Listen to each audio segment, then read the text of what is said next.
গাজার নাজুক পরিষেবা খাত ধ্বংস করে দিতে একের পর এক হাসপাতালে হামলা করছে নেতানিয়াহু বাহিনী। হাসপাতালগুলিকে লক্ষ্যবস্তু করা হচ্ছে বলে জানিয়েছে গাজার স্বাস্থ্য বিভাগ।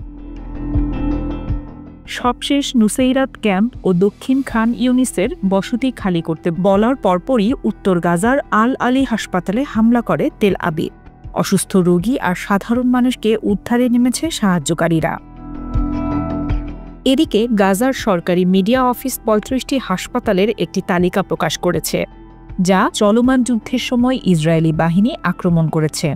গাজা সিটির হাসপাতালগুলো হচ্ছে আল শিফা মেডিকেল কমপ্লেক্স, আল আহলি হাসপাতাল, আল কুদস হাসপাতাল, আল হায়াত বিশেষায়িত হাসপাতাল, আল হেলু হাসপাতাল, আল কারামা হাসপাতাল, রোগীর বন্ধু হাসপাতাল, পাবলিক সার্ভিস হাসপাতাল, আন্তর্জাতিক চক্ষু হাসপাতাল, সেন্ট জন আই হাসপাতাল, আসাহাবা মেডিকেল কমপ্লেক্স, হামাদ হাসপাতাল, হাইফা হাসপাতাল, আল মাহদি হাসপাতাল, মাহ ওয়াফা হাসপাতাল এবং মাহদি হাসপাতাল, তুর্কি ফিলিস্তিনি ফ্রেন্ডশিপ হাসপাতাল।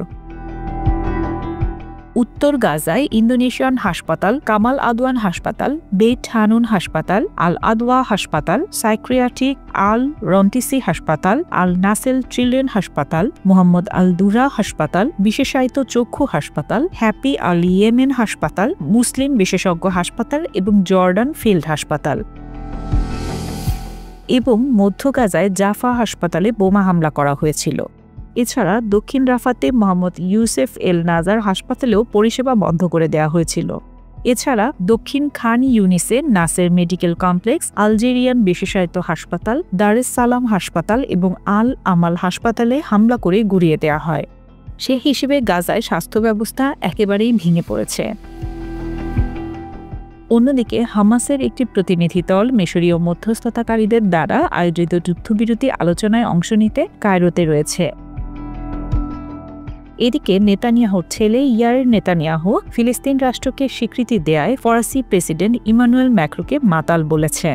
তিনি সামাজিক মাধ্যম এক্সে ফ্রান্সের প্রেসিডেন্টের সমালোচনা করে বলেন, নব্য সাম্রাজ্যবাদ বন্ধ করুন। এর আগে ২০১৮ সালে ইসরায়েল থেকে সব মুসলিমদের চলে যাওয়া উচিত মন্তব্য করে সামাজিক যোগাযোগ মাধ্যমে সমালোচনার শিকার হয় ইয়ার।